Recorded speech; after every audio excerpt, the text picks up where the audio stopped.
getting more and more nervous about what's happening with restaurants, especially as I just heard that California is shutting down restaurants today for in-room dining statewide. What do you do with that? I hate hearing that. Yeah, I mean, Sorry.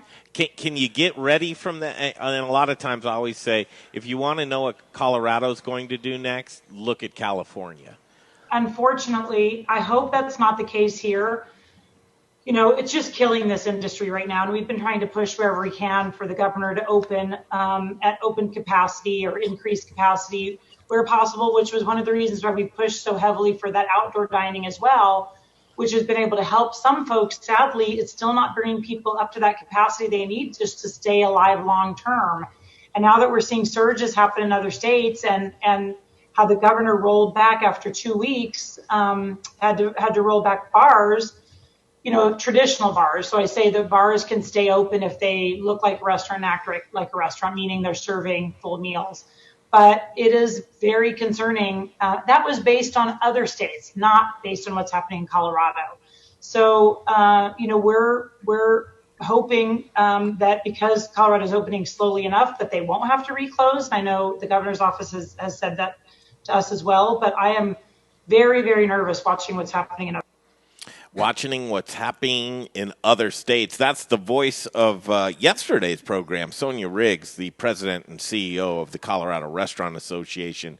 As we continue today, here we are. It's a Tuesday, and it's July 14th, 75 degrees, a beautiful day. 75 degrees, is that right? It just can't be. It's been so hot here with in all the Colorado. Clouds, I think the smoke, It is today for sure. It's turned out to be one of those days to where we're just going to dig in. So as we're broadcasting from Studio Kitchen, Colorado, thanks for joining us today. And myself, Greg Hollenbach, Brian Freeman, and Jay Parker, we're locked and loaded and ready to go. At 2:40, Rebecca Berry's going to join us. Hotschedules Powered by Fourth, and Rebecca has all the answers. Well, most of them. She's anyway. got a lot. When it comes to restaurants and HR and liability issues, yesterday the question that we had is, what do you do if a employee of your restaurant tests positive for COVID? What's the protocol? And a lot of people really didn't know what that proper protocol is, so we'll talk to Rebecca Berry. At 2:20, the owner of Ska Brewing Company, his name is Dave Thibodeau. Of all things, Dave Thibodeau is going to come on and talk gardening with us, Brian. I like it. I do too. He's a great master gardener. The guy's a vegan. He knows a lot more than just beer. And I got questions, man. As a balcony gardener in a high-rise in Cherry Creek, Colorado, man, I've got some questions because I want the best out of my pepper plants. That's for sure. And right now, he's the man of the hour. This is a cool one. Let me just do a quick setup. I'm going to show you this, and Jay, if I can get my audio on my computer, I'm going to show you what I found today and what I basically did because I wanted to talk to somebody in California because of the shutdowns, shutting down again your restaurant, and I can't even believe those words are being uttered, but here it comes in. Gavin Newsom ordered every county in Colorado to close indoor restaurants, movie theaters, and wineries Monday as the state combats a surge. Is it a surge in coronavirus cases? And I'm wondering, is Colorado next? I always say if you want to know what Colorado's about to do, look to California because we usually follow suit, lock, stock, and barrel. I came across this gentleman. His name is Ed Rullman, and he's standing by. He's the owner of Gibbs American Grill, and that's in California. And this is what he had to say yesterday in an interview from CBS. Give me my audio there. There we go. Honestly, I'm totally shocked. Number one, because coming out of nowhere and saying that you're just going to close the entire state down again shows what kind of a governor he really is. I'm pretty angry right now just because I think Shasta County has worked really, really hard. Honestly, I'm totally shocked. So it looks like right there, and I'm going to take the audio from there. But that was the first reaction. Again, you leave it up to media just to take that sound clip, right? And we'll just get him. Ed Rullman, welcome to the Modern Eater Show. It's good to see you, man. How are you? I'm great. How about you? I'm a lot better than I was yesterday. I was a little hot under the collar when I did that interview. They managed to grab just the right clip, right? They managed to, I don't often get angry, and push it out to the public like that. But I think I said what needed to be said. It happened to be right at noon when he made his announcement. And the lady from the local news station called me on the phone. That's how I found out about it. Here we are. We're in the middle of lunch and have a full restaurant, and all of a sudden we're shut down, and it was quite a surprise to me. I can imagine, and you actually held it in pretty good because, boy, what a roller coaster of emotions the past 6 months have been for everybody. And as you know, what we do is we cover restaurants, so that's kind of the context that we're keeping it in. Obviously, our hearts go out to everybody in any industry and small business, right? But restaurants. Tell us, give us the lay of the land. We're very familiar of what's been happening in Colorado, and we're opened up to either 50 people for your dining room or 50% capacity, whichever one is greater. And I just want to figure out what were the parameters you were working in upon reopening your dine-in. What was that situation like? Well, California is a rather large state. Third largest state in the union. We have 58 counties, and we start in Los Angeles, which is about 750 miles south of us, all the way to the Oregon border, which is about 150 miles. So you see how long, it's a big state. And 6 weeks ago, when we reopened, we were one of the first counties, Shasta County, to open up in the state. We were given the privilege of opening up because we did our homework and our due diligence and made all the promises to do the things right that needed to be done, which was wearing masks, socially distancing, and doing things that make the public safe. Now, when you came into the restaurant, you didn't have to wear a mask. You were asking me earlier, social distancing for us was to put all of our tables 6 feet apart. The 50% was the base, that we used, but some restaurants were able to accomplish that and some weren't. I have a rather large facility where I could actually go into some banquet rooms, so I didn't really lose a lot of seating. If I needed it, I could open up the banquet room, and it was set up socially distanced with everything 6 foot apart. My staff's all in masks. We thought we were doing the things that we needed to do. We thought we were doing them right. Our county had a 1.5% positivity rate, which is very low. We have very few people in the hospital. The problem with being in rural California, for us is a lot of people don't want to wear masks. And so we had a lot of people customers that weren't wearing masks. And, during the whole downtime back in March and April, Home Depot was open, Costco was open, everybody was open, nobody wore masks. And, it just sort of became the theme, I think, for rural California to fight wearing masks. So when the governor a couple weeks ago made it mandatory for everybody to wear masks, we started seeing more people wearing masks, more people coming into the restaurant. Some of them may have been from out of town. Some of the counties in bigger city areas were really good about mask wearing. And so I think it was sort of, it was starting to catch on, but it wasn't quite where it needed to be. But and I don't mean to interrupt, man, but this is shockingly, eerily similar. We're a few. How do we describe this, Brian? So the Modern Eater Show, we just got back from a 2-week road trip getting around Colorado, and as we got into rural areas as well. And some of those areas, and I'll just call them out by names. If you go down to Colorado Springs, the wait staff in restaurants don't even wear masks at the few places that I had gone to. And there are places to where you wouldn't even believe that there was an outbreak. Just get people going about their business, everyday life. Now, fast forward to our Governor Jared Polis, begging and pleading people over the 4th of July weekend to wear your masks, even sending out an alert on all of our telephones in kind of a kitschy manner of talking about wearing your mask that weekend in Denver to rock on or whatever it said on that, but really driving home the emphasis of the importance of wearing a mask. And as we look to now at California shutting down dine-in service again, I can't but help hear the words that are coming out of your mouth, Ed, and thinking, man, we're living exactly what you're talking about, just a few weeks behind.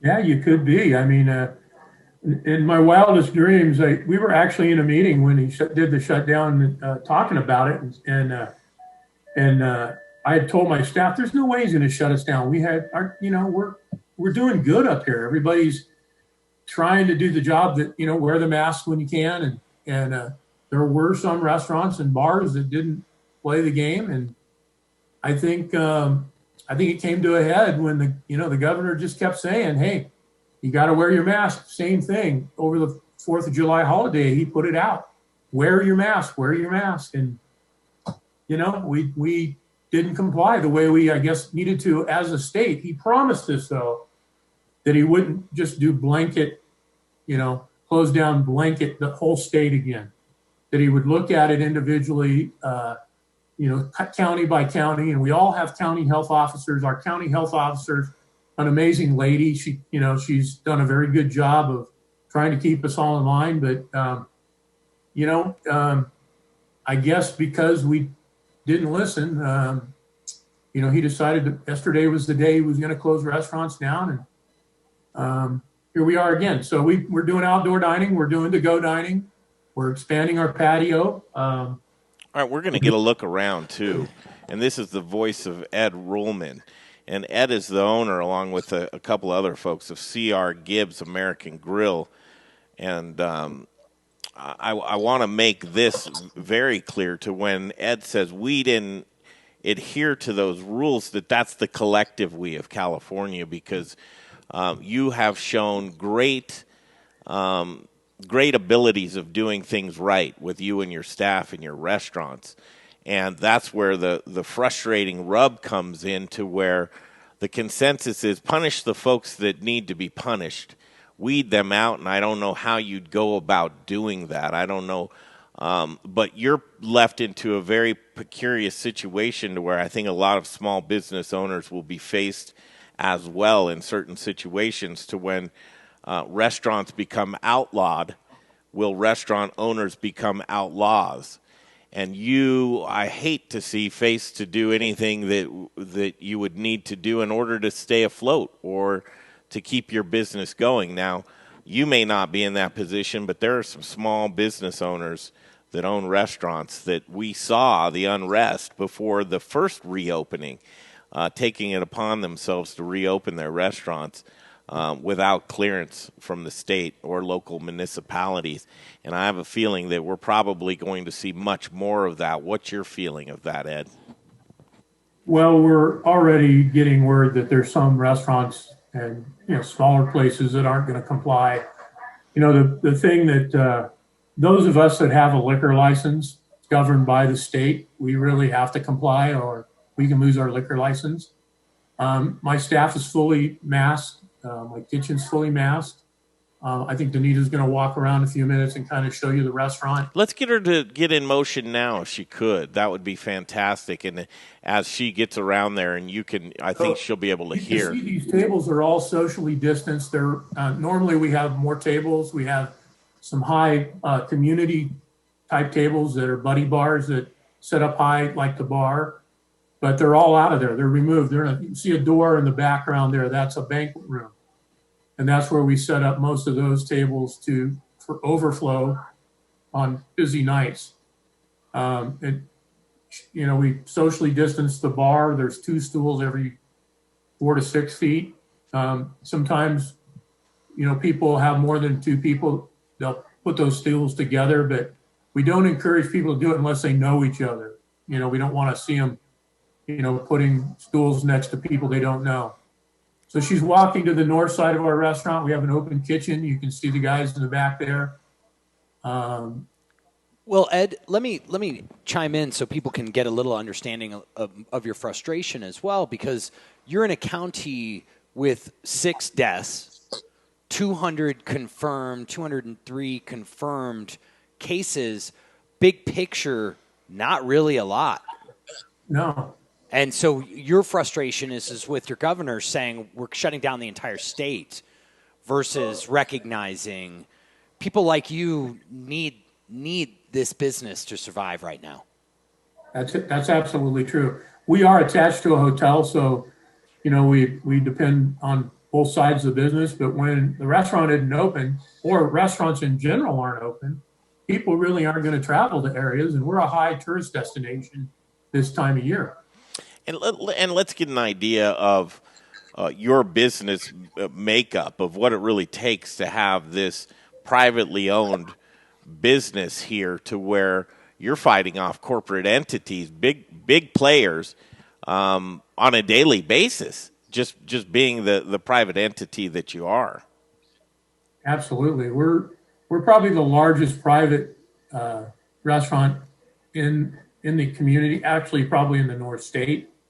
And we built that basically so that we could fight off that competition of the chains, the big chains. They're all here.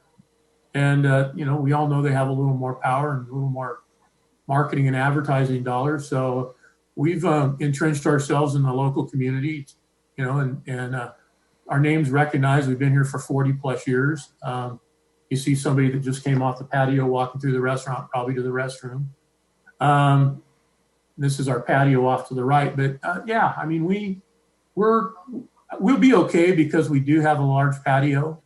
And like I said, we're increasing the capacity on the other side. So the problem is you said you were at 75 degrees today.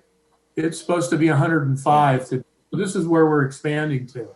Now, Ed, as much as I think that's fantastic that you're able to pivot and that parking lot is spacious, boy, your indoor dining really looks a lot more comfortable than that parking lot. I won't sit outside, but, I got some customers out there, they're diehards, and basically said, when I talked to them earlier, we're here to support you, and, we're sorry for what's happening again. So, great customer base, and we'll survive just because we're survivors. So, Ed, would you guys make some capital improvements and try to create that area that's in the parking lot, more friendly, like try to put some cooling systems or misting? I don't know if misting systems are even allowed out in California anymore. Well, yeah, actually, that's not, my son started that this morning. He's got misters that are going up, lights that'll be going up. And then we have some huge evaporative swamp coolers that we're going to put out there to get some airflow. So in the evening, it'll probably be okay. Heat of the day, I'm not sure anybody's going to really, we got some of the wind sails that are going to go up over the top that'll give us some shade, but it's going to take us a few days to get to that point. By Friday, we should be up and running and full swing on that side of the restaurant. And, wish us luck. Okay. Yeah. Good luck. How many do you normally seat in the restaurant? The entire restaurant seats about 275. Wow. Patio's open. Wow. And give us an idea of what kind of volume you're doing right now compared to last year. Well, we actually, being open for 6 weeks, the first full month was June. Mm-hmm. And our June this year, beat last year. Opening was much greater than June last year. Interesting. And I equate that to a couple of things. Number one is a lot of restaurants hadn't opened back up yet. And because a lot of restaurants that did open up had to open up in a smaller capacity, having that patio and having that back room made a huge difference to us. So, I think we're on our way to getting healthy. Occupancy was getting better in the hotel. And, we were really kind of seeing things change. And, like I said before, I think we're one of those counties that deserve to stay or remain open. But we have to follow the guidelines of the governor, and, we'll survive. It's just going to be a little more difficult. And you'll continue to do things the right way, and that's why we want to follow, if you don't mind. we want you to be our California correspondent. And Ed Rullman at CR Gibbs American Grill. Just by happenstance, we came across Ed, but I have a feeling we're going to become fast friends, and we're going to keep in touch and just kind of follow your progress, if you don't mind, sir. Appreciate that. Actually, we'd like to share that with the rest of the world. So we'll start with Colorado, and we'll see where it goes. Fantastic. Okay, that's Ed, and Ed will be back on the show. Again, if you're out in that area, please, I've got links on the moderneater.com, today's daily blog. There's links to CR Gibbs American Grill. If I'm in town, this looks like a place I'd love to be, but it's a one-stop place. You've got a resort and you've got the restaurant. Looks fantastic, sir. Can't wait to come meet you someday. Thank you, and let me know when you're coming this way, and I'll take good care of you. I love it. Wow, new friend. And, again, just another one doing it right. But Governor Gavin Newsom said, doesn't matter whether you're doing it right or wrong, we're shutting it down and dine-in service for the time being without Ed. And one last question, Ed. You don't have an idea of when you will be reopened again, do you? They have not given us any more information. I understand that the protocol either today or tomorrow. So I don't know if that'll, his initial, last week when he closed down 19 counties, he said it was for at least 3 weeks. So I don't know if he's looking at the same thing for the entire state, but the word at least would lead me to believe that we're in this maybe for 4 to 6 weeks. Is Colorado next? That's the poll that's on their stream right now. Do you think Colorado will shut down dine-in again? The yes is 63% and the no is 38%. Is it inevitable? We'll figure it out here in the next few days. If you know anything about Governor Jared Polis, he seems to like to make decisions on his own and swiftly. And so that should be an interesting thing. Thanks again, Ed. We're going to take a quick turnaround. We'll break away right now, hear from our sponsors. Dave Thibodeau is on the way, Ska Brewing Company. Are we going to talk about beer, Brian? We are going to talk about a little beer, but no, we're not. We're going to talk about zero gardening. Beer. Oh, come on. You can't let the master Dave come on and not talk about Ska Brewing. Well, we'll just talk about delicious beer. I crushed a few of them this past birthday weekend. But we do have a dinner coming up with Ska Brewing Company and Peach Street Distillery. It's the week of George Eater, and that is August 18th. Dave Thibodeau will be in town. And your tickets can be had at SummerDinnerSeries.com. SummerDinnerSeries.com. SummerDinnerSeries.com. That's where you need to go. Get your tickets now. Summer Dinner Series. Have dinner with us all summer long. And it is al fresco dining. Yes. So as we worry, are they going to shut down restaurants dining in? We may be able to. Yeah, we'll be okay for sure. I hope so. All right, Dave Thibodeau next.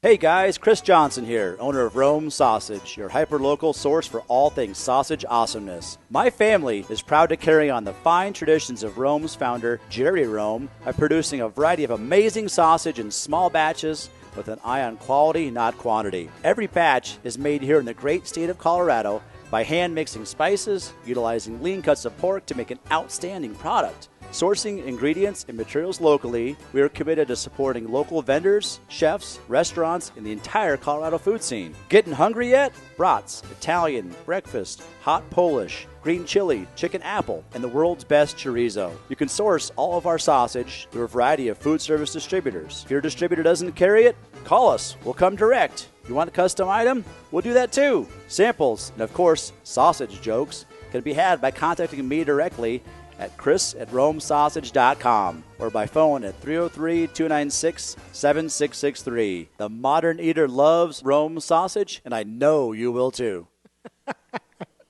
Hey, Zach Ryder here, Colorado Mills Sunflower Products out of Lamar, Colorado. Your only local source, grown from a local crop to produce a local oil for local chefs. You can find it at Shamrock Foods, What Chefs Want, Seattle Fish Company. Let me try it one more time, then we'll see. Hey, restaurants, we're glad you're reopening. From Colorado Mills Sunflower Oil, we'll see you soon.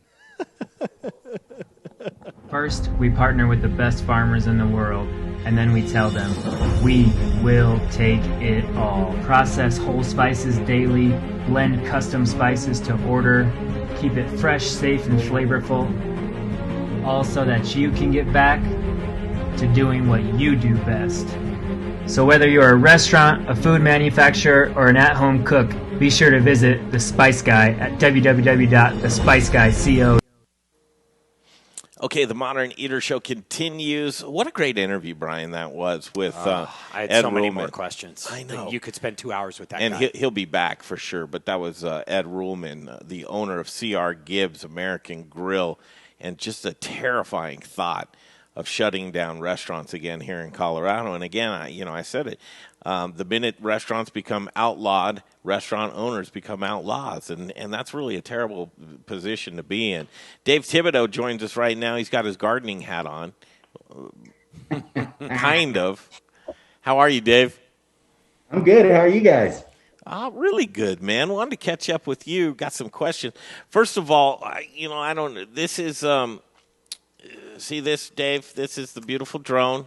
It's taken so much footage, so much farm coverage, but this is not the original. This is the drone's brother or sister, whichever one you want, because the other one died and went to drone heaven. I'm shocked. I saw the skills of the pilot in live action, and I could tell at the time that the days were numbered for drone number one. Oh man, that's You're a wise man, Dave Thibodeau. so drone number two. And actually, Jay returned the other drone, which was interesting.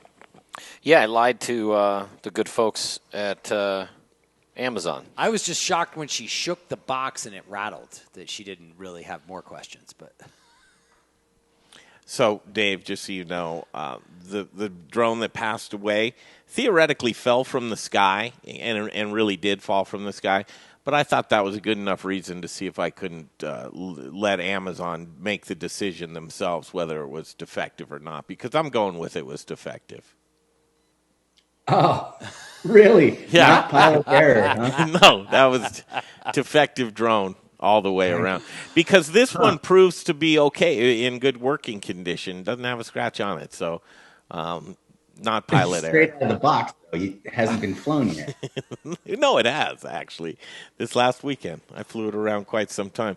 Dave, tell us, Master Gardener, now, is that a title that you actually had to do something for, or was that just one of those comic book or inside of a Cracker Jack box? How'd you come across that title? Well, it's an actual certification. It's a course you take offered through the CSU Extensions Office. So a lot of the colleges around the country, through their Extensions Office, offer a master gardening course. And Colorado's is through CSU in Fort Collins, but they have extensions agents throughout the state. And we have an agent here in La Plata County, in Durango, where I'm at, and a number of them throughout the state. And then what they do is, I think it's a 6 or an 8 week course. When I took it, it was on Fridays, and it was all day, every Friday. And then what they do is each extension agent has a bit of a specialty area of their own. And so they would rotate out as they taught the courses in the different counties. And so you'd get the pest guy one week and you'd learn all about bugs. And then you'd get maybe the turf guy and you'd learn about growing grass. And then you might learn about like irrigation and water systems. Wow.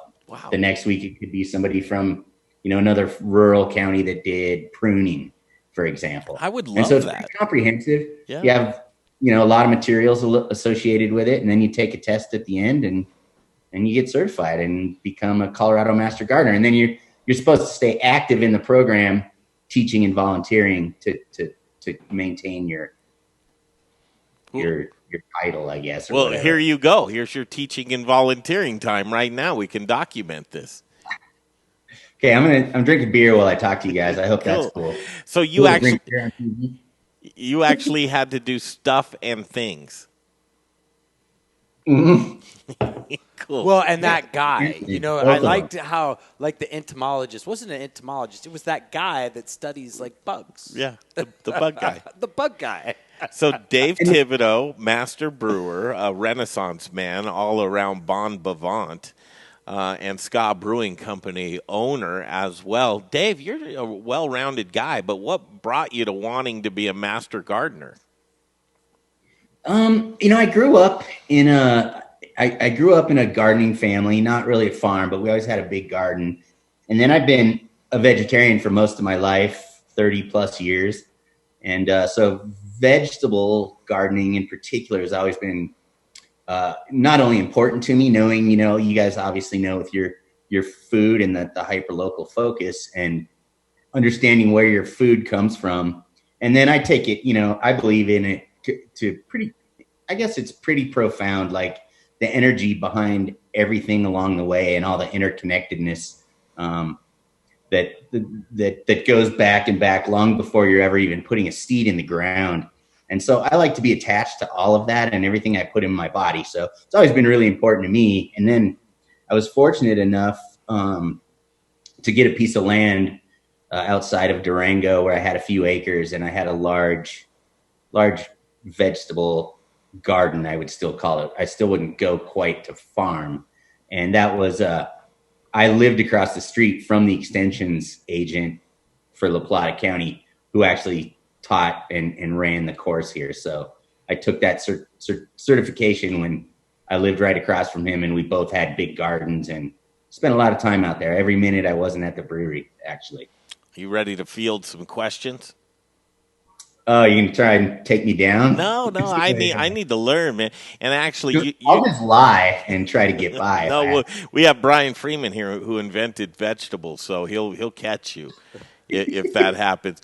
Now, Dave, you don't know this, but we have pictures of your secret garden right now that we're going to show. Brian snuck over your fence. We took these photos, and this is of your backyard. Here's some beds you have here. Describe what I don't think Dave can see this, but describe what we're looking at here, Brian. I believe we've got a bed of, it looks like tomatoes and potentially tomatoes and peppers. It's a little bit far from me, too, but it's one of your raised beds. It looks like it's on a hill there, Dave. It looks like tomatoes. I got to believe, tomatoes. Yeah, you're right. I just dug up some grass, and I think so this is my backyard. I live in town now. I don't have a lot of land. I just have a small backyard. So I have a number of different raised beds and containers just around the backyard. So that was about probably 3 to 4 weeks ago. I got a pretty good start on everything, but I made a couple of 5x5 raised beds right in the middle of my grass. And so, yeah, those are tomatoes and peppers. You're right, Brian. That's exactly what they are. At transplanted, probably started from seed indoors, transplanted probably a couple weeks before those photos were taken. Nice. And now they're pumping now. They're 4 feet high, maybe. Are you all trellised up with them, or what's going on? They are. And I did a different trellis system than I've ever tried before because I went really dense. There's like 20 to 25 tomato plants in each of those beds. So I used, it's like netting that you put down in the plants and tie off, and then you do layers of that as they continue to grow up through the netting or the trellis. And you got to mess with them every day to make sure that you get that they can grow without tearing themselves apart. But it seems to be working pretty well. Tomatoes are starting to bust out right now. Did you steal that from some indoor growers? I've seen that on indoor grows before as well. That's exactly what I did. I had a friend who was using it he had just rows and rows of tomatoes, and he just had a roll of this stuff laying there, and he just cut off a big chunk for me. So I decided I'd just give it a shot in the backyard. It seems to be working. But this looks like your lettuce bed that you pick from, right? Yeah, that's a container. That was lettuce and other greens and arugula. It looks nice and full and healthy and bright and very lush. Looks like a good, healthy bed right there. We just go in there with a bunch of scissors. That's garlic that I harvested last night, all of that. So that turned out great. I overwintered that. Nice. Yeah. And then you've got, what do you have here? Onions in the foreground. And you can see some beets and carrots that are behind the onions. And then that really tall stuff are peas. Those things are like 7 or 8 feet tall now. Perfect. And probably be harvesting the last of those in this next week or so. But we've been eating. Yeah, there's my daughter who's 5.5 feet tall, and this was once again 3 weeks ago. So you can see how tall those peas are. Everything's really, really just full. Fantastic.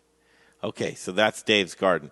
Now let's talk about mine. I'm a balcony gardener, right? Downtown Cherry Creek, 12th floor balcony garden. Can you put some pictures up for the viewers? No, I can't. I mean, you can think of it. It's beautiful. So it's a few lush. things. And Rebecca Berry up next. She's going to be patient and give us about 5 minutes here, and then we will have all the time in the world with Rebecca. So Dave Thibodeau talking gardening with us right now. Now, Dave, a lot of my stuff's in planters, right? So the peppers that I have, I go get some good organic stuff, whether it's a starter from a farm or there's a nursery that I go to. And so I have peppers that are flowering and ready to rock and roll, man. But they seem to be stunted because they need a little juice. They need some roids, but nothing that's not organic. Don't do it. What? Don't do the roids. They need say no to roids. They need something. So I want to start getting geeky. Like, I seriously want to create my own kind of ecosystem on my balcony, which sounds really far-fetched. But I want to get a fish tank going. I want to start taking the nutrients from the fish tank and put it into my soil and that kind of thing. But you had an answer for me on how to feed it. And I think I have this video, too, of your contraption. What did you make, Dave? This, if I can guess what you're talking about, would be a compost tea brewer that I just made this past week.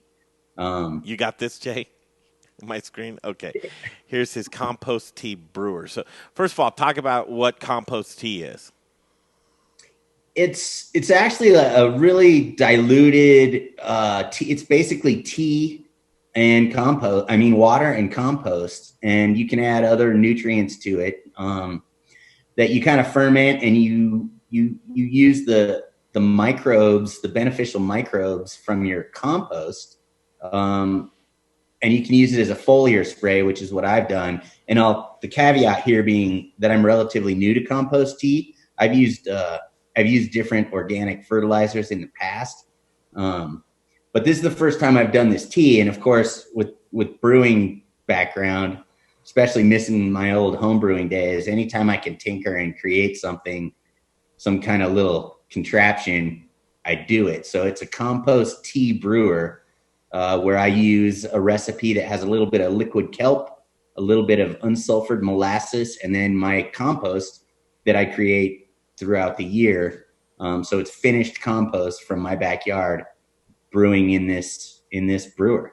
How'd you pick the ingredients? Where'd you pick those ingredients from? So actually, this was through just some research on the internet, but the compost is my own compost. I use all organic material for my compost because all my gardens are organic. So it's all everything that goes into my compost is organic. And then I make it throughout the year, and then I let it finish composting throughout the spring, and then I use it to plant my new gardens. And I usually have a little bit left, or I can wait a couple months like I did now to have basically finished compost tea. I have a compost tumbler in the backyard, and then the kelp and the molasses both have kelp is a common fertilizer that's used in a lot of different plants. It's used heavily like in indoor growing and hydroponics too, but it's relatively mild, but has a ton of micronutrients and carbohydrates. So it helps feed your microbes, and it also has the micronutrients, as does the molasses, that help your plants. And keeping in mind that the microbes in the compost are the important factor here. And then it's the same thing with the molasses, which is a byproduct of the production of sugar. Like when you pound sugar cane to get the sugar, what's left becomes the molasses.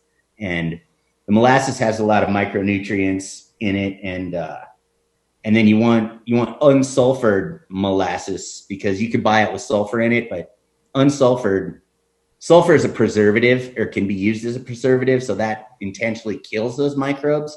And the other thing about molasses is it works as a pesticide, as a natural organic pesticide. Wow. So it's small quantities. That brewer that I made does about 25 to 30 gallons at a time, mm-hmm. and I use about 2 tablespoons of the molasses and 2 tablespoons of the kelp per every 5 gallons. So like 10 tablespoons for 25 gallons, I guess. Will you write us up a recipe that we could put course. online? That'd be awesome. And then I wanted to know, so once you have that tea prepared and made, do you just use exclusively that tea for watering, or do you use that as just a mixture? No. So you don't want to use it every watering. I'm messing around with it and kind of learning right now, but it's too high in nutrients to use for every watering. But like you mentioned, your jalapenos in containers and peppers are pretty heavy feeders. They need a lot of nutrients in the soil. So what I would probably do with this particular recipe would be maybe every third watering. Maybe, in the heat of the summer, you should probably be watering it every day. But when it's not too hot, you could probably get away with every other day. So maybe every third watering, do maybe half that strength and just spray it on everything and pour it on, or as your water. Well, and do it, and that won't be too strong, and then just kind of play with it from there. And you can see if you're paying close attention to your plants, they green up in a day. If there's an issue and you solved it, if you're talking to them, they'll tell you. Gotcha. So it's kind of I'm in that process right now, really learning how to dial in the recipe. Like I said, I just made this thing last week. But I could tell in a day, and I used a full batch, and wow. I haven't even done it. I guess I've done it twice now. So I'm probably going to spray all the plants. Like I use a sprayer, like you'd use for a fertilizer, a weed killer or something. I use to spray as a foliar sprayer. So I spray it all over the whole plant. Gotcha. And then, wow. It looks like it's working pretty good. And then you figure out a regular basis. It's not overkill, and try and dial it in. And that's what you need for something like peppers, is the right amount of food and nutrients, because they need it. And then off of that, the watering, I don't know whether I'm overwatering or underwatering my peppers. Is there a good guideline, fellas, on how you can test your soil to know and what time of day is best? I'm sure that it's the best time of day is not when it's really hot out, that you want to do it early mornings or late evenings. But how, is it a daily watering? Is it plant by plant specific? Either one of you guys can jump on that question. Yeah, I'm sitting here talking. I know Brian's sitting right there. Well, I've got a question, though, for you on the tea. But I would say, Greg, the best time you typically water is more the mornings, because you don't want the soil to contain too much moisture at night, which then it won't dry out. The thing is you actually want to stress plants, which isn't a bad thing, where you water them, have them dry out, water them. That stress is keeping them, pushes the roots deeper, and does a lot of different things, because as they're searching, because if a plant has a ton of water, it's not going to keep digging and making a stronger root system. Wow. So think of things like that. But Dave, can I bump back to that tea thing real quick? Because is that like a fertilizer? Because I know a lot of guys are doing that. And do you need to, and maybe you could give us the answer when we come back from break, but do you need to stop using the tea a certain period of time before you eat the plant or eat the fruit? Because the tea is basically like a very hot fertilizer in a way. It's maybe it's not, because it's just your compost, and maybe it doesn't have any of the other stuff. Dave, how are you on time? Oh, I'm good on time. Okay, let me do that. We are behind. I want to take a quick break. Rebecca Berry's been so patient with this, and thank you, Rebecca. Sorry, and we're going to jump to Rebecca here also, but we want to continue on with Dave here for a few, if we could, and then we'll jump in with Rebecca Berry, because we've got all kinds of questions as it goes to HR and liability issues, and upon reopening, what she is seeing. And then we had a question yesterday: what do you do if an employee tests positive for COVID? What do you do with your restaurant? That's an interesting question. Rebecca Berry's got the answer. So we'll break away right now. SummerDinnerSeries.com. That has all of the information for our Summer Dinner Series. Again, Dave Thibodeau is part of Georgia Eater's dinner on the 18th of August. So if you want tickets, jump in on that now. You can crack a beer with Dave Thibodeau. It's usually the Mexican lager. You've been drinking a lot of the Mexican lager over the summertime, haven't you? Yeah, there it is. Perfect. Dave Thibodeau will continue right here, the Modern Eater Show. Hey guys, with Modern Eater, this is Rich O'Brien with Elevation Food Service Reps. I'm here with one of our sales newly appointed hospitality specialist, Felina Hilliard, and we're here in our showroom, and we've got our bar set up, we've got a lot of time. Come see us, come see what we've got, and Felina can help you guys out in the world of hospitality with anything. Take a little journey into the 38th Avenue kitchen just to see what's going on in here, and as I come in here, I'm noticing... Howard, what are you doing? Nothing. Show me, what are you doing? Nothing. Nothing? Look at this beautiful equipment in here. Look at this beautiful... Chefs, restaurateurs, anybody that has anything to do with food service, come on over. We'd love to help you with menu development, love to show you everything about equipment, and maybe we'll even have a few pops. Hey guys, it's Carley Smith-Berry, Gutmother here. I've teamed up with Biker Jim Pittinger to bring you guys a delicious 5-course dinner on July 21st at Pizza Republica downtown at 6 p.m. So get your tickets now at summerdinnerseries.com, and I look forward to seeing you there. Welcome back. Welcome back. Your dreams were your ticket out. Dave Thibodeau joins us, and thank you very much, Rebecca Berry, coming up next segment. We want to continue on because we have a couple more questions to ask Dave, but you were going in on the compost tea question there, weren't you, Brian? I was. I just had the curiosity do you have to give it a break? Do you have to flush your fruits or vegetables? Because typically a lot of at-home farmers don't know this, and it's the one thing that scares me to death whenever I walk into a restaurant, and they're like, oh, we get produce from the neighborhood. I'm like, oh, shit, maybe I'm going somewhere else. But just because I just think the average guy doesn't know, they want to know, they have a good heart. But what's your take on this, Dave? Yeah, I'm glad you asked the question, Brian, because I hadn't gotten there yet. And I'm thinking, just off the top of my head, the way I'm doing it right now is it's finished compost, and it's relatively, I'm using 2 cups of finished compost, which is mostly just vegetable scraps from the previous year's vegetables, and it's finished, and I'm only using 2 cups per 5 gallons of that compost tea, which I aerate really well, and then pretty mild on the kelp, which as far as its nitrogen and phosphorus and potassium is super, super low. And then the same with the molasses. So neither of those 2 things scare me. It's the compost I would be most concerned about. But then at somewhat frequent, if I do it every week at half dose instead of drenching everything every 2 weeks heavily, I was thinking it's probably pretty safe. If I give it another week of regular waterings before I'm harvesting and eating, I feel okay about it. But now I'll throw it back at you. Does that scare you? No, I would say, one that you said because it's more of a finished compost than something that's like the hot. Because I was imagining somehow that you were taking some of that compost and even putting it in a cheesecloth in a sense and squeezing some of the juice out of it to put that juice into yours. So you're taking the solid compost, which is way more stable in that form, and I would say less scary in my eyes, because when it's still in that soup, how your compost pile creates that. And you don't see it normally in most compost piles unless they're in one of those containers, those compost containers.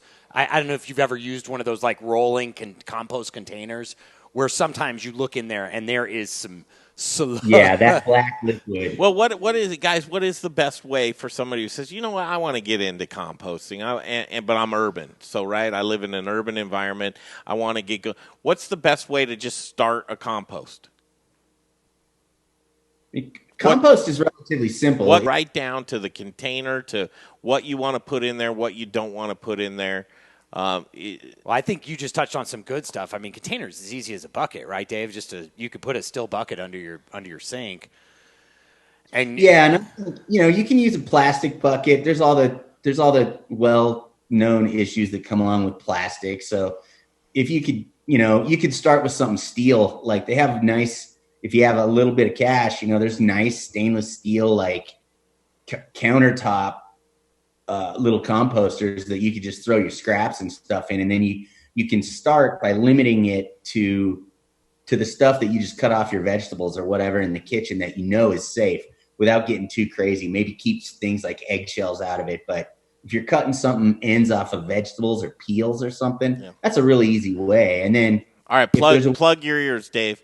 Can you throw meat scraps in there? Definitely Brian? not. You cannot? No, it screws with meat. The protein doesn't. Yeah, there's a descriptive word. I wish my girl's Emily's on listening to us. I wish she'd chime in here. But there's proteins screw up compost. Like, Dave, do you know what is it? It's a certain enzyme in proteins. I thought it would be a gas. Yeah, no, it is some crazy enzyme, and I'm not the best at composting just because I have not had to worry about what I've put in my compost for a lot of years.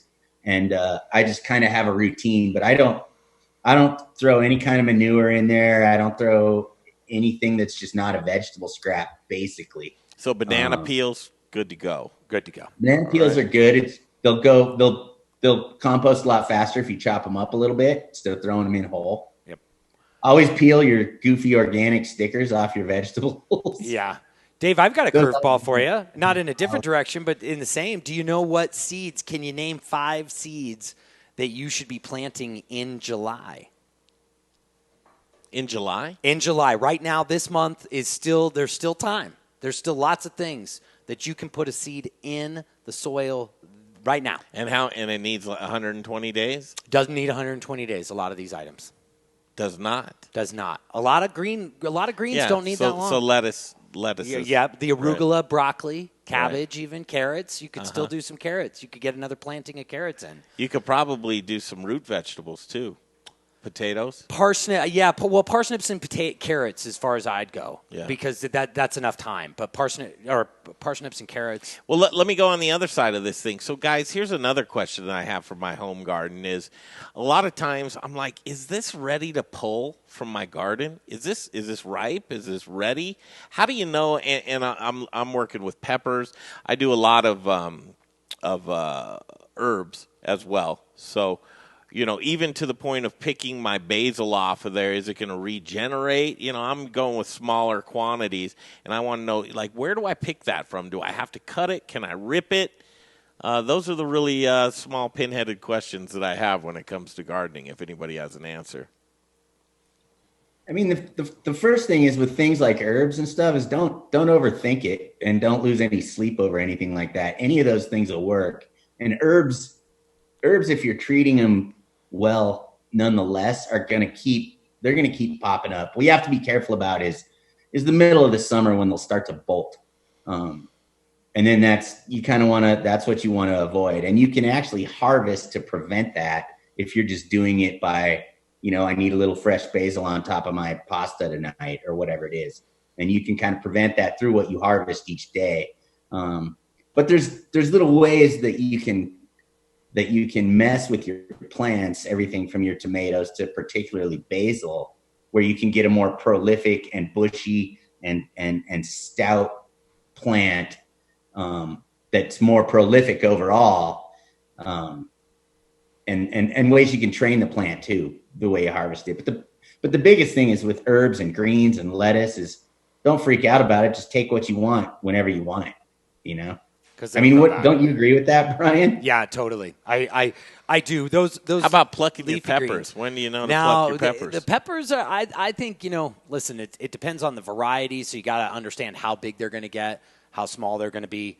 But then, if they start blushing, or if you see any red, that's the pepper is pushing its. Yeah, I got a purple pepper variety right now. It's kind of cool to look like, but it's changed. It went from red now kind of purple, and I want to get it right when it's perfect. Because I think the next it'll turn green, wouldn't it, Dave? The next purple pepper, if it goes too long, it'll go green. Yeah. Oh, I don't want that at all. If your jalapenos do start getting red, they're still good. Yeah. Yeah. Exactly. And it's better to if you pick them when they're green, the plant will keep producing flowers and keep. But once you're red, you've gone pretty far. You pick those, and that's that. But don't be afraid of red. It's not bad. They're still super tasty. Can you counter ripen on your counter? Ooh. I think you'd have to leave it on the vine, not for a pepper. I mean, tomatoes you can. But I think a pepper would be a little bit harder. But, I don't know how much of the energy is stored in the stem in a pepper. That'd All be the questions, man. Dave Thibodeau, you didn't think that did you when you woke up this morning? How are you talking about beer? Yeah. Hey, we talked about the Mexican lager that you and Greg have both been drinking quite a bit of Mexican lager this summer. Beer, yeah. Do you have any projects that you're working on right now? What's going on at Ska? We got a kind of a fun one that we're going to release a little bit bigger. Oktoberfest is coming up sooner than we realize. I mean, we're already into mid-July. I don't know what happened there. So we have a Oktoberfest that's pretty popular that we've done well with at the Great American Beer Fest. And we've already started brewing that, and that'll be out in probably less than a month. Wow. And then we're actually doing a Mexican lager dark to kind of fill the void when our regular summer Mexican lager goes away for the year. So we've got a darker Mexican lager coming out this fall. So those are two of the bigger projects. Of course, we're messing around a lot up at Ska Street in Boulder and here in our tasting room, just brewing smaller batches of innovative things. We've got a really super peachy tangerine sour beer on tap up at Ska Street that we just tapped. That's one of the early beers that we brewed there. That's worth swinging by and getting a taste of, but a lot of fun, a lot of messing around while we're barely open, kind of just learning, just continuing to experiment and learn. How is the restaurant in Boulder doing? Your new place? Give it a shout out. Well, thanks. I appreciate that. It's doing really well. It's once again, it's a little odd because we're only at 50% capacity. So we have a good size outdoor patio up there. And so people are sitting out there, tables are spaced. Everything's following all the COVID guidelines from the Colorado Department of Health.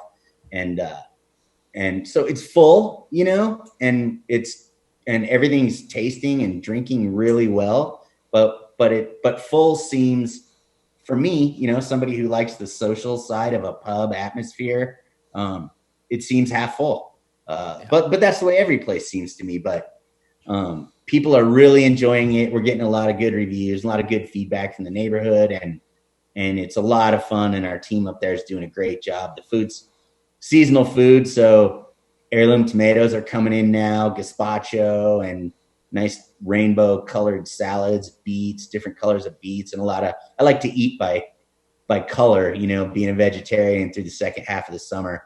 Local foods coming in a rainbow, different colors, and they're doing a really great job with that up there. So that's really exciting. And I finally got to visit it just a week ago for the first time since we reopened, and I had a great experience. So that's cool because you'll be down here. You'll make a rare Dave Thibodeau appearance in downtown Denver. It's going to be August 18th, a Tuesday, Chef George Eater's dinner. He's actually the owner of Pizza Republica.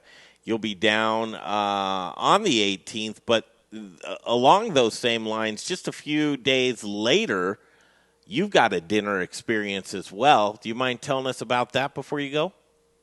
Yeah, thanks for bringing it up. It's I'm glad that it looks like the schedule is going to work out. I had some travel plans, but we've been wanting to do something at Ska Street in Boulder where we did a dinner with Peach Street and with Ska Brewing beers and Peach Street spirits. And we don't have the menu figured out yet. We're just about to start working on that. But because of your summer dinner series and our dinner there at Pizza Republica on Tuesday the 18th, we thought let's kind of just piggyback off our time and do it while we're in town. So my partner Bill here at the brewery and at Peach Street will do that dinner with us, and then my partner Dustin will be with me at Pizza Republica on August 18th. So 2 days, 2 dinners, very different from each other. I'd suggest hitting both of them. Rad. Wow, you heard it here first, man. More information is on skabrewing.com. Or it will be in the coming days and skastreet.com. Perfect, and you'll hear more about that from us. In fact, if you'll be around this afternoon, Jay will hit you back up, and we'll get something recorded, and we'll run it on the show. Fantastic. Cool. Dave Thibodeau, thanks for your time this afternoon. Thank you, guys. Thanks, Always good to talk to you. Great to talk to Dave Thibodeau. The poll that we had, do you think Colorado will shut down dine-in again? This is neck and neck. Yes is at 52%. No is at 48%. As we keep our fingers crossed and we brace here in Colorado, what will Governor Polis do as a next step if he considers this small surge as a spike? Will he shut down restaurants? That's the question of the day. Rebecca Berry, Hotschedules Powered by Fourth. She was so patient. Rebecca, we love you for being so patient, my man. Greg, I know how you work. We're good. Are we good? We got to talk about all the things. We got to talk about all the things, right? We got like all Thibodeau the things. Cool. Now we know how to garden. You hang tight. We're going to take a quick break, hear from our sponsors. Hopefully we'll play that one awesome commercial, my favorite. It's Rebecca Berry's and Hotschedules Powered by Fourth. We'll catch up, Rebecca. That's next right here on the Modern Eater Show. Hey guys, it's Rebecca Berry with Hotschedules Powered by Fourth here. And you know what they say, if you can't take the heat, then you should get out of the kitchen. But with Hotschedules Powered by Fourth, we want you in the kitchen while we put out those fires. With Hotschedules, we help to mitigate risk with HR, payroll, and tax compliance solutions so you can continue to put those plates on the table for your guests. Today's a big day. We're reopening, so call me. Rebecca.berry@fourth.com. That's Rebecca.berry@fourth.com. With Hotschedules by Fourth, we've got you covered. Hey, Modern Eater fans. I'm Don Trobo with the Annex by Ardent Mills, and I just wanted to give you a heads up about some of the great things we've got going on locally in the state. We're headquartered right here, and we're working with farmers in the San Luis Valley to bring you amazing Colorado quinoa. It's just like the South American stuff, but grown locally. We've got transitional wheat flour that's grown by farmers in Colorado and surrounding states who are in the process of turning their fields into organic. So we're taking that transitional wheat and turning it into flour, and now it's available for you to cook and bake with. And last but not least, we're now cleaning grain berries in Denver. So things like spelt or wheat berries or pearl barley, those are things that we're now doing right here locally and are available to you. Can't wait to share it with you. Okay, back to the Modern Eater Show. A little bit of housekeeping. I want to tell you about Jeff Rourke and A-Plus Beverage Solutions. Jeff Rourke and A-Plus Beverage Solutions, he's cleaning out tap lines all over the place right now, Brian. Yes, he is. And he should, because brewers want their beer to taste like it tasted when they come out of the brewery, just like they brewed it. And just why like not? you drank that can at Ska, right off the machine. Oh, fresh as you can possibly get. Fresh beer is what we're crusaders for fresh beer. And pouring inefficient beer, it's a no-no. It's a bad thing. If you're pouring inefficient beer, what are you doing, boys? Pouring your money down the drain. Do not pour your money down the drain. Just get a hold of Jeff Rourke and A-Plus Beverage Solutions. He'll clean a line. He'll add a line. He'll add a whole install for you. He'll even clean up other people's mess. Yes, he will. He'll do it all. He's the most trusted man in the business. He's a family man, family-owned and operated, 20 years doing it. Jeff Rourke, 720-272-3809. One more time. 720-272-3809. Jeff Rourke and A-Plus Beverage Solutions. Back to the show, SummerDinnerSeries.com.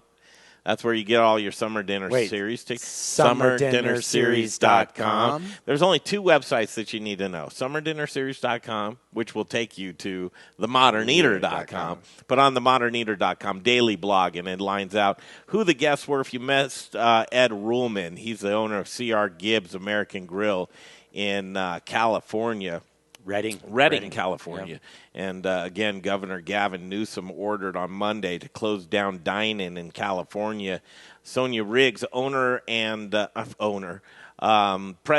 and CEO of the Colorado Restaurant Association, came on yesterday and said, hey, listen, I'm really, really nervous, and why not? Governor Jared Polis seems to pull the trigger whenever he's ready on whatever he's ready to pull the trigger on. Yeah. And that could come down as early as this week, as we heard that, boy, it sounded eerily the same. Oh, man, it sounded scary.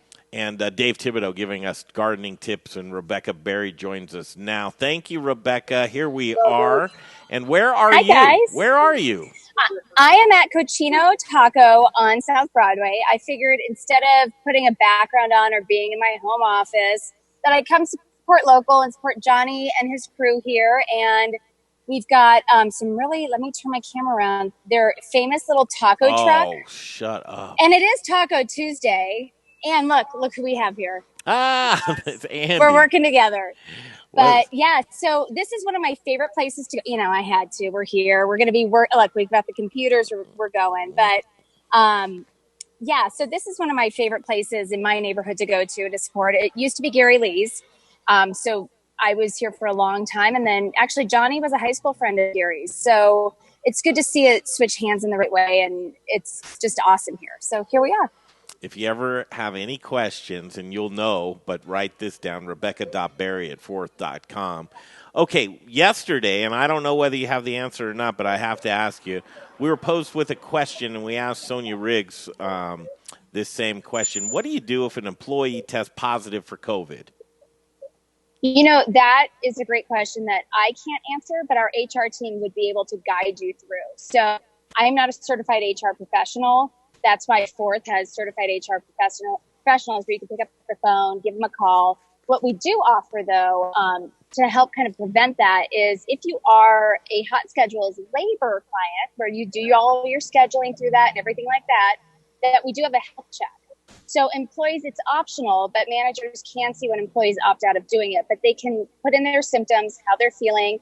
That allows the management team to remove them from the schedule, automatically pull who's kind of on a waiting list for the ability to work and just keep the flow of the business going. But it also records all of that information in the cloud. Now, if an employee were to come back and test positive for COVID, they would report that then to the CDC. But it just varies again on the extremity. If it's one employee and no other employees are infected, it may come from somewhere else. But again, you want to speak to a certified HR professional or legal counsel on that. Yeah, right away. I mean, liability is one of those things to where everybody's going, where's the liability with this? Who holds the liability? And boy, I want to get these answers, and hopefully. But isn't that sort of sad? What? I got to just say it. That's the kind of country we are. Who cares liability? Yeah. You know, you're sick. It's called God. I know. It happens. It's an interesting one. You know. What else are we seeing out there right now, Rebecca? I know that a lot of restaurants upon reopening probably didn't know what they were up against, but now you've got a little body of work. You can give us an idea of what restaurants are talking about right now. So I'm really excited because on Monday, the concept ironically is based out of Southern California, which is going to be the only open location as of now. Slater's 50/50 is opening in the Rhino District. They are officially our first combined Forth and Hotschedules customer in the Colorado market. Now, we have plenty of these customers across the nation. I was brought back to open up this market. It has been an incredible journey with them. We signed right before COVID hit. We had no clue. We had a brand new build right off of, I believe it's 33rd and Blake. And you know what? They're hiring. They're working like crazy. I believe Scott Slater was in town. So next week, Monday, they open at 11 o'clock. Thanks to the Modern Eater, a lot of our local brands will be there. I don't know exactly which ones they've chosen, but I know they've done tastings with Brews, with Deviation, Meridium. I'm not sure if they got with Blonde Beards, but we've just been trying to push a lot of local brands. They want to bring in local brands, which is really exciting. That's really cool. And then if you need suggestions on some others, we'd love to do that as well. Seems like we haven't seen you in quite some time. What else have you been up to? And it's hard to especially stay busy, but this is the time that you really want to be able to roll out resources for folks right now. Talk to people about what Forth is, if you would. So Forth is the leading payroll and HR provider in the hospitality and restaurant space. The reason we do so well in restaurants and hospitality is we understand churn. We understand liability with back of the house, hot equipment, slips and falls, burns, you name it. The other piece of that is, unlike any other PEO, we allow you to carve out your insurance, carve out your benefits. If it's working for you, great. If yours pressed, great. But we want to make sure that you're covered. And a lot of times with that turnover and churn, and luckily we have the CARES Act right now, so we're all going to be okay for the most part. your unemployment claims can make your student rates skyrocket, which is going to cost you tons in the end. With Fourth, we've got you covered. We put you guys under our umbrella and you run your business, but we protect you because we hold so many EINs under us that we're able to mitigate risk and really contain costs. So it's pretty exciting. We do electronic onboarding. We help with applicant tracking. And then we have our partnership, obviously, with Hotschedules that does all the scheduling, inventory, activity-based forecasting, you name it. So we truly are the only end-to-end solution, but we hold the liability for you, and that's what you need right now. Greg, as people are getting admitted to the hospital and things like that, healthcare is going up. Think about healthcare premiums, right? This is the time that you want to be with somebody like Fourth because we, again, contain all those costs where if you're a small business owner, all of those claims and all of that can make your, premiums rise. And that's a heavy cost. If you have a lawsuit right now and people are sue happy, let's just be honest. We're in an economy where people are unemployed. Unemployment's pretty much done for the time being, as far as I'm aware. I've been off the grid the last 2 days, so I'm not as up to date at the moment, but it happens. And with a company like ours, you never have to worry about it. You push all of that to us and we take care of it. Because if we lose a case or we lose an unemployment claim, it goes towards us, not you. So we definitely want to win. I mean, it's a lot of information. Well, no, and as I've gotten to know what you do and really just understand that you're an advocate, but moreover, it's the point in time when you come in your business, you say, all right, am I going to be able to grow to the next level or do I need some help? Mm-hmm. And when it's an end-to-end help like this, to me, it seems like a no-brainer, at least to reach out. And that's rebecca.berry@fourth.com. What else are you guys up to? What's going on in you've always got your ear to the ground. What's happening out there right now, Rebecca?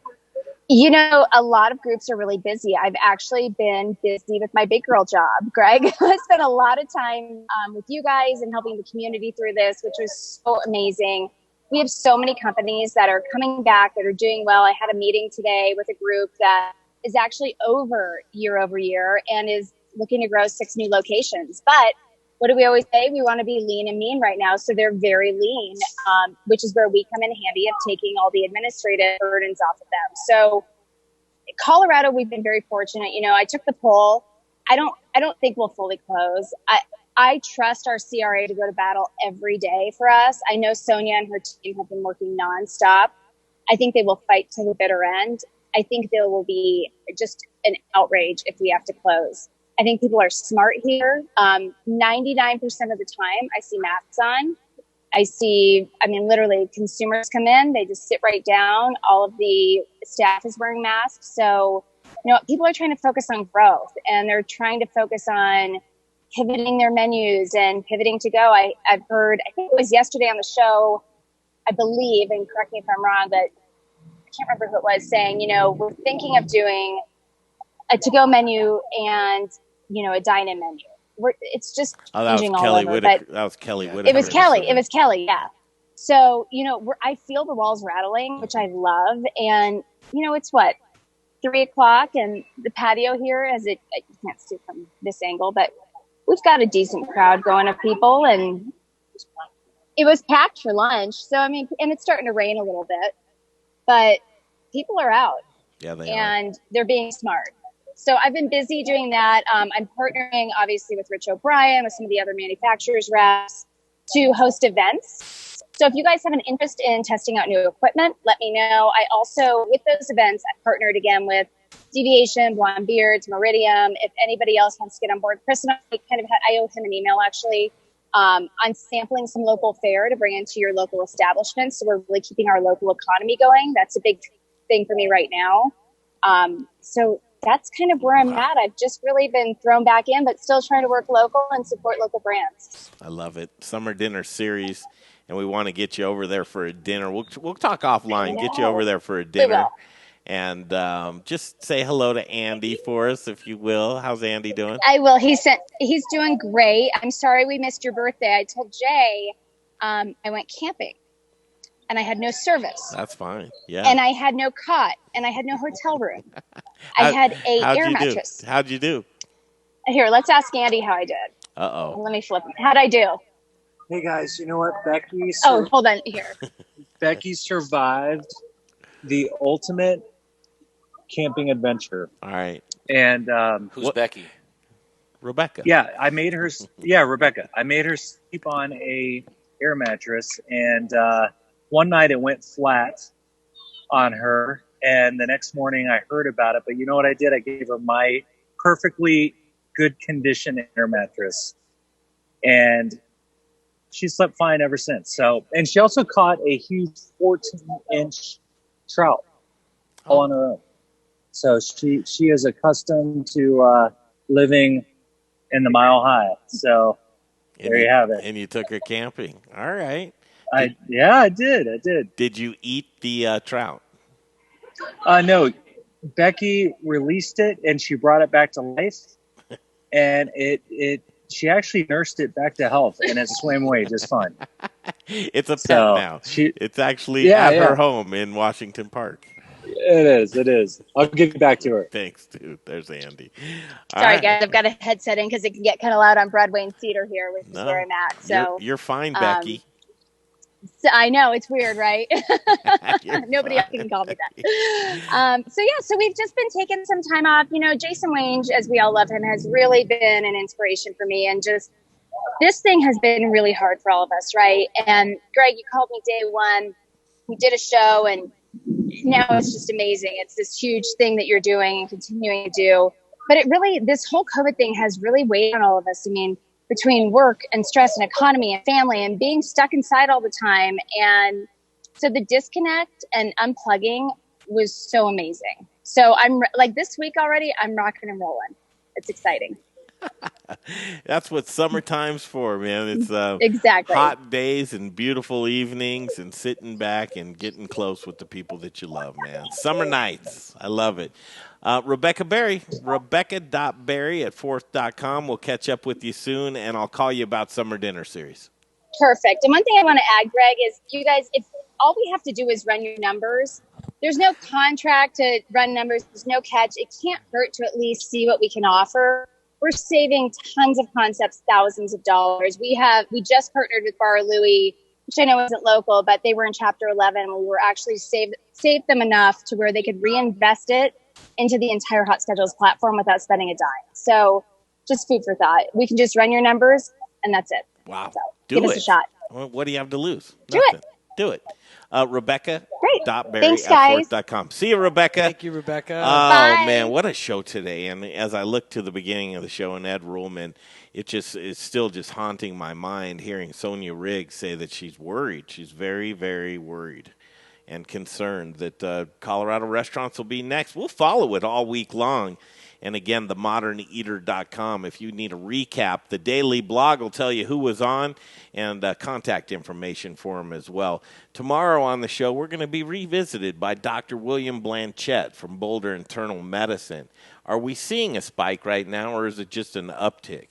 Is he going to look into his crystal ball because he's got data behind him? Yeah. Governor Polis, we wonder what he makes decisions off of, but we're hoping that he's collecting that data as well. I think Colorado's I'd like to take doing a couple very well minutes and right just now. talk with you about this, Greg, Sure. because I'm curious as your opinion about, as we saw Rebecca, and people are getting out, right? What is responsible? What's not responsible? That's where the real I have different questions around. Listen, hey, I want people to get out. I want to get out. I want to engage. I want to give my friends hugs again. I want to be part of this community and this society that we call home here in Colorado. I'm frustrated, but I also think twice about, do I eat every meal out? Do I go out? Should I make something at home? Do I want to be around people, but what's good and what's bad anymore? Well, I think you follow your instincts of what you're comfortable with. I really do. And as you see, as we've traveled the state quite a bit in the past month, you can see that that range is quite a bit. Yeah. Well, I mean, like that you said, Colorado Springs is way different. Where's your comfort zone, Jay? Mask or no mask? If you didn't have to wear a mask, would you wear one? I don't think you would. When we were in some of those rural towns in Colorado and you didn't have to wear a mask to go into the grocery store, you opted not to. Yeah, and as as we've progressed with this, it's like, and I remember some of the places you were talking about, as it's kind of gotten further and I've seen the attention that it's just getting as far as everything goes, I've been wearing it everywhere I go. Right now, I'm not wearing it for me necessarily because I still have some weird arrogance that I could beat it if I got it, so I'm not too worried about it. And there's nobody at home when I get there, so I'm not passing it to somebody theoretically. But nowadays, now just because of the resurgence of it and all the stuff in the news and talking more with Dr. Blanchett and things like, I'm wearing it everywhere I go, even though I don't have to. So I'm doing it. Maybe it was an out-of-town thing where I was on vacation. I thought maybe I can get something, but now I wear it everywhere I go.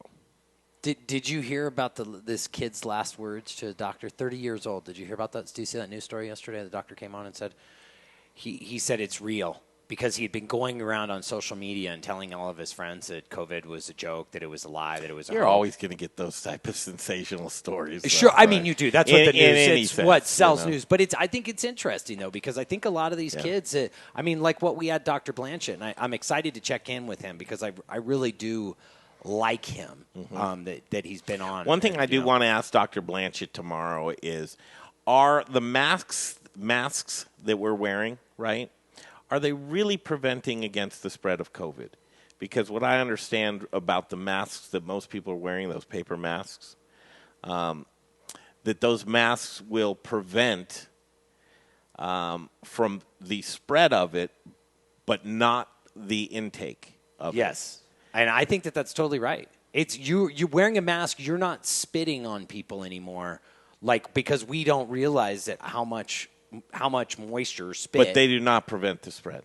Yeah. And it's an exercise. Well, but do that. And so that's what we'll ask the doctor. Yeah. Also, along those lines, is how many times should a mask have a use? Well, did you hear in California what they said?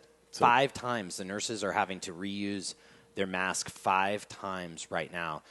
And did you hear that other data point that we were talking about earlier that I heard on the news, that in Tucson they're testing the sewage for increased levels of COVID RNA in the sewage, because now they're utilizing that data to say, we don't need everyone to come in and get a test. We're able to go to your backside, which I want to hear what Fairy Gutmother would say on this, but we're able to go to the backside and check out that if you've got it. We'll ask the doctor that too. Yeah. Ask I think the that's a doctor great question. We haven't seen this guy in a long time. I don't know, throw a mic on him if you could, Parker. I don't know, probably 6 months since we've seen you, before COVID for sure. But Kyle Moyer, how are you? I'm doing great. Good to see you in studio. It's good to see you guys. I think it's been more than 6 months. Listen to that voice. Such a sweet, angelic voice. Oh, man. I have a face for radio, voice for radio. You're looking good, my man. Bogies Beer and Wine. Do you still have Bogies?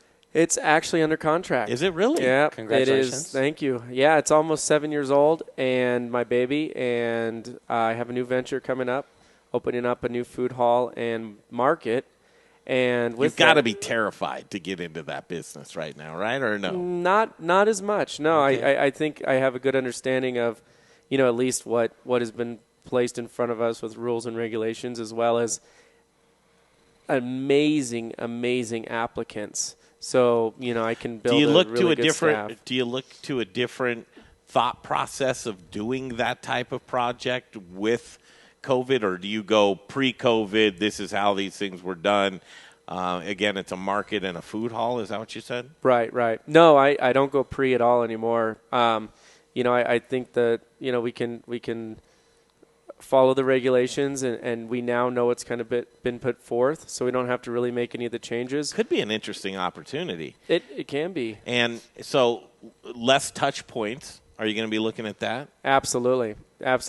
Yeah, we have way less touch points, or will. And then, again, just following the regulations with the distancing, looking at, apps and ordering and everything without having to go face-to-face. So, we can always go back, hopefully sooner than later. There's a way that we can just get back to normal life. And when that day comes, we'll be ready for it. But, in the meantime, we'll do whatever we can to keep the industry people employed keep the businesses doing business and do our part and, getting food out there to people. Where's it going to be located? So it's right by Bogies and Crafty Fox, my two babies. Yeah. And, yeah, it's right. It's basically the old Regency student housing. You know that Circle Hotel. The big famous, Circle Hotel. So we, the renovation, I've been working on it for a couple years now, but we were going to do a full renovation, full rebrand, and turn it into a hotel again. With COVID, hitting in March and everything, obviously got really scared of the whole hotel concept, at least for the time being. So we're going to do another year of the student housing and private, but we are still moving forth with the whole market and mini food halls, what I call it, concept. And then once we hopefully can get to next summer in a different world and different time and hopefully back to normal, then we can move forward with the hotel, do a full bar program, and open to the public. And that's all possible just because you guys own that entire land over there. Own you guys the own everything. You go at your pace. You own part of China, right? That's part of it's West Denver, North China, right? Yeah, that's our little hood over there. So we're able to do that. I think it's going to be great amenity for the students for the time being. And I hired my chef a week ago. Absolutely amazing. And I think it's going to be good to get a year under our belt for this new concept. I don't know of another food hall grocery store in town, in the state. So it's what do you consider the grocery store end of it? Like, to what extent produce, is it a grocery dairy, and the goal it will change. I mean, we're going to be equipped when it comes to the equipment for a full grocery store, but obviously, once we open up to the public and become a hotel, then we're able to do more of, neighborhood grocery. But for now, the items will be more focused on frozen, to go, things like that. But yeah, we'll be similar to a Choice Market, I would say. We're going to be the neighborhood grocery store, but we'll have more food options. And we'll focus on delivery. We're a separate company outside of the assembly, which is taken over for the Regency. So we'll be able to do the DoorDashes and Grubhubs and all that, and act as a restaurant as well. One thing that we've really been seeing from folks is the want and the desire to know where their food is coming from. If you can somehow narrow that gap and be able to bring those types of really intimate relationships with farmers and ranchers to the grocery store end of that, I believe that would be received very well. Absolutely, especially with these younger generations. Yeah. Well, I don't know. After here's why. If you're going to do that, let's do one because of these. Nobody will be back if we do that. You don't know. Well, here's what I do know is that I really want Mr. Moyer's opinion on this because I consider Kyle to be another master drone pilot. Oh my God! I have a drone and a master pilot at that. I learned from you. I'm a master at a lot of things. Greg, master debater. Banjo. Why didn't you keep your banjo blog going? I played banjo last night, actually, for the first time in a while. It felt good. Did it feel good? I watched a couple videos, music videos of, Rolling Stones, and it gave me the, aspiration to go pick up that 5-string. I like it. I'm excited, though. That new project, that sounds just awesome. Captive audience. That sounds like a rockin' project. If you need any drone footage of that area, Greg's your you guy. can retain my services. Yeah. Here's Grey Wolf Resort, and I'd just like to tantalize your senses right now, if I could, for one moment, as we look at this just phenomenal. Well, the viewers are back up, Greg. People want to see Grey Wolf right now, so I'm excited about this. Okay, so just go ahead. I don't even know what I'm watching, to be honest. Well, this is Grey Wolf Resort. And this is drone. You would think that right now that this is just a handiwork of a gentleman with a camera in his hand, but then he gets really tall. So no, it's a drone. And just getting the feel of this and the capabilities. But what I will show you, this is where I spent my birthday weekend this last weekend at Grey Wolf Resort. You can do the same thing too. Get out there to Grey Wolf Resort. But this is a cool place, Kyle, if you like to get connected. I'll show you some videos too. Now, where is this? This is in Victor, Colorado. Okay. Near Cripple Creek. About 2 hours and 15 minutes, I want to say. Yeah, South of Denver? Yeah, really right around there. 10,200 feet in the air. Oh, wow. Look at this. You're flying, I'd assume? Yep. He's inside of it right now. I'm in the drone. You couldn't tell that all the dirt he's showing? Here's a flyover, so we need to just concentrate on this flyover right now. It's impressive. The viewers have spiked since you started your drone. I would imagine we got 2 more. So this is a little. Whoa. Yeah. Well, and where can people go and see more about Grey Wolf? Is it greywolfresorts.com? Is it that easy? Well, if you just would like to go ahead and see more footage right here. This is incredible. Hey, Freeman, just so you know, Pretty good I'm footage, playing right? This is incredible. Video of the place, too. Just so people wanted to, in case they wanted to see what does all that little guy. that magic. Now, I have a drone, one of the Phantoms. I haven't used that for a while. You haven't? They're fun. They're loud. I had a defective one before this one. I had to get it sent back. It would just fall out of the sky. Yeah, somehow. Yeah, that just I get it. Don't you? Every once in a while, one of those comes in defective. Kyle, I lied to the face of an Amazon employee. Did you? Just right to her face. The good thing is maybe none of the Amazon employees watch this show, so they know. I mean, so far this is a working drone that they sent me, so I appreciated that. Is this guy going to come yell at you? No, he actually just, he ignored the He's whole a very thing. world-renowned But writer. here was a near crash, so I was putting this in orbit mode. They have a mode that you put in orbit, so it just basically goes in a circle. And you don't have to do anything. So I was this high up, right? So I put it in orbit mode, but it started going right towards the barn. Oh, right? no. Like, here it goes, right towards the barn. So it's behind. And this, look at how close this is. So I push up. It's like, let's go up. So you don't know what to do. So let's go. Oh, yeah, let's go up right there. So that's the orbit mode on there. What does one of these things cost? And then that doesn't matter. But $1 million. $1 million. Depends on what they can talk Greg into buying. Were you the one flying over east? Before COVID, we were worried about these drones flying over eastern Colorado. Was that you? I mean, maybe, but or many of the ones that he lost. Right. So yeah, they were his. They were going back to the mothership. Exactly. They started here in Cripple Creek and then went east. Well, I took that defective one out quite a bit.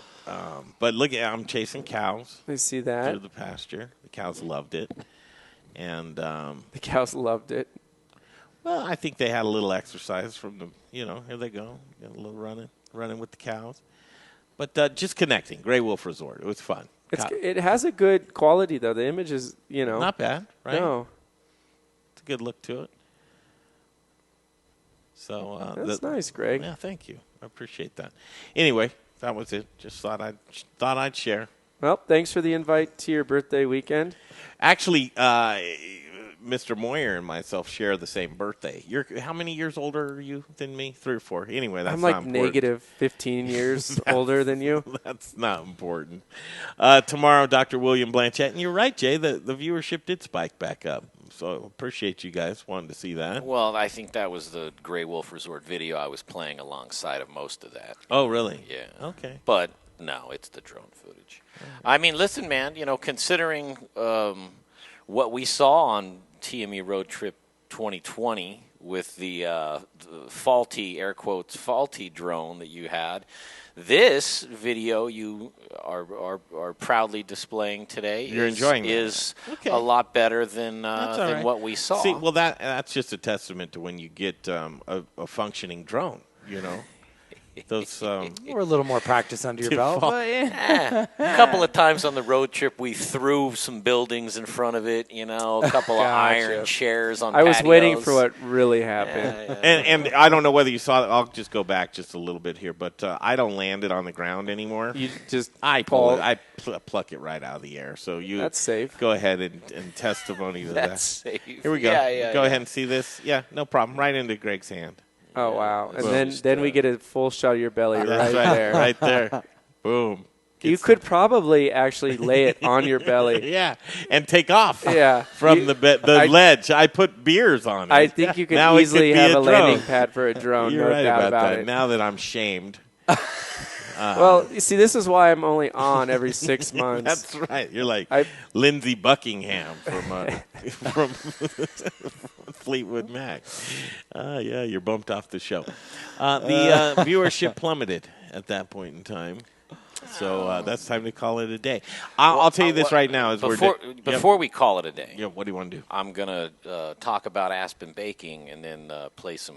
They'll really appreciate that. Fun Show's almost over, but let me tell you about Aspen Baking. And some fun. Well, listen, man, if we were on the timeline, it was supposed to be at the 15 break. What happened? We technically didn't. We didn't even take one. We blew right through it. We were watching the drone, baby. It was all good. What's man. 15 break? The 15. It was supposed to be at the 15 of the last hour. Yeah. Why didn't well, no, you do of it? this hour. Of this hour. Why this hour? Why this hour? Yeah. Well, that's because that's what it's slotted. But we didn't go to it because this guy was on, and you guys ran super, super late with Rebecca. And so we didn't take it. All right. I've been doing this all show long. We'll figure it out. Yeah. So let's do Aspen Baking. I thought you were saying Crips. Now, but tomorrow's show, let's bring them right to the front of the show. They deserve that. Well, Don't you think, Jay? Well, yeah, they deserve they deserve everything. And Cody Ann, the lovely Cody Ann, was on the show yesterday, and so people got their fill of Aspen Baking bread, the freshest bread in town, and just bought me a loaf at Heine's this weekend. You know it.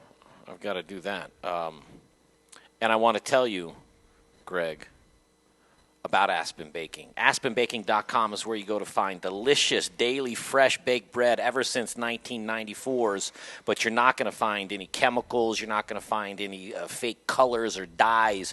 If you want to order direct, you can do that. If you want to order online, you can do that too. If you're somebody that does Amazon and Amazon Fresh, you can get them on Amazon Fresh, but get them now. AspenBaking.com. Focaccias, hoagies, bear claws, sourdough, batards. We just learned about batards. You can get those if you know what they are. Dinner rolls, deli loaves, baguettes, ciabattas, scones, croissants. The list goes on, but it's baked fresh daily, again, since 1994. If you're somebody that plays with hashtags, hashtag how's your Aspen, AspenBaking.com. Now, do you want to... I've got some other things I can run, too, but if you want to button it up, let's button it up. Let's button it up. And so I'll tell you this right now, and I don't want to... how do I approach this? Colorado will shut down dining rooms. Yeah, I voted yes on your poll. I voted yes. Unfortunately, and it's going to get really, really interesting. And we saw the unrest of business owners before the last reopening, and if we shut down again, I really fear to see what some very honest, hardworking folks will be faced with. Let's just say that. So we'll be following that for the remainder of the week. My suspicion is it will come down probably on a Friday afternoon. Put on your masks. You know, like I'm doing it now, but put on your mask. And I'm telling you. Are masks effective? We'll find out from Dr. William Blanchett tomorrow on the show. For Kyle Moyer, for Jay Parker, for Brian Freeman, myself, Greg Hollenbach, we're going to kick the rock down the road, and we'll see you back here tomorrow at 2 p.m. The Modern Eater Show continues. Hey there, Barbecue All-Star. This is your year, so what if you weren't drafted? The only draft you need to be worried about is actually spelled D-R-A-U-G-H-T, and it's adult for the word beer. It's barbecue season, baby. Now get out there and grill your ass off. Yeah, there we go. It's their summer dinner series. I'm a farmer. What's up, everybody? This is Kaibab Savage, co-founder of Savage Spectrum Winery, home of Sparklet, Palisade's newest premier sparkling wine producer, coming to you live from our vineyard. You can see this beautiful vineyard behind us. We're so happy to pair up with the Modern Eaters for the Summer Dinner Series. Check them out online, summerdinnerseries.com to get your tickets. You can come hang out with us. You can try our latest releases of our Sparklets. It's the perfect aperitif to pair with these amazing creations the chefs are going to bring you. Can't wait to see you guys, hang out with you guys, tell you about our story, get to know you better. Hope to see you there. Man, that was. I just had to get hyped up. I just had to get, feeling good. Brews is back. Hi, I'm Charlie Gottenkenny, brewmaster at Brews Beers. We have finally reopened, and our badass Belgian-style beers are flowing. Brews Beers has a huge selection of great beers on draft. Belgian IPAs, doubles, triples, white beers, saisons, and many more. Stop by our brewery tap room at 67th and Pecos in North Denver and bring your dog. Or swing by Brews Off Facts of Colfax in York. Both tap rooms are open from 2 to 9 p.m. 7 days a week. There are large outdoor patios at both locations, and for your protection, Brews is following all CDC guidelines inside and out. You can still order beers from our website, brewsbeers.com, or come by to take out cans, bottles, and growlers. And once again, you can enjoy our great beers in our tap rooms. Brews Beers, back open with plenty of Belgian-style badassery. Hey guys, it's Brian Rizzuto with Encore Energy, the guy who saves your businesses money on natural gas. I know these are crazy, crazy times right now. So while your business is working on increasing your sales, let me work on saving you guys money on your natural gas. I'll make it as easy as possible. Just provide 12 months worth of natural gas bills to me. I'll do the rest. I know you're really busy, so let me get to work for you. You can reach me at 720-245-5771. I look forward to hearing from you guys, and let me try to save you some money in these crazy times. Bye. We started Meridium Spirits because we love the way that spirits and cocktails can bring people together to socialize, to bond, to have conversations. Well, right now we've got some big conversations to have. Coop Vodka and Coop Gin are available at liquor stores across the metro area, but if you can't find us or would like to have us behind your bar or at your restaurant, send us an email, info@meridiumspirits.com. We know things are a little different these days, but think of us the next time you're planning a virtual happy hour or a socially distant picnic. And keep an eye on our social media, Coop by Meridium, for all the latest and greatest. Hey, Dave Thibodeau here. Hey, friends of the Modern Eater. This is Dave Thibodeau from Ska Brewing and Peach Street Distillers. I wanted to let you know that our new Brewstillery is up and running again in Boulder. And we've got a great selection of Ska beers, nearly 30 on tap. We've also got all of our Peach Street spirits available, a great mixology program that we brought down from the Western Slope and Palisade. We're open limited hours, Wednesday through Friday from 3 to 10. And then we open up earlier at 10 a.m. on Saturday and Sunday and get some brunch action rolling. We have 2 great patios. Socially distant seating is available. And you can always check for more information at skastreet.com, and hope we become your new favorite neighborhood spot. And I'd like to meet you there in the not too distant future for a beer or a drink soon. So take care, be healthy, and stay strong. And I'll talk to you later. Hi guys, it's Cody Ann from Aspen Baking Company. We specialize in fresh, preservative-free, amazing bread. But with all the food news, go right here to the Modern Eater.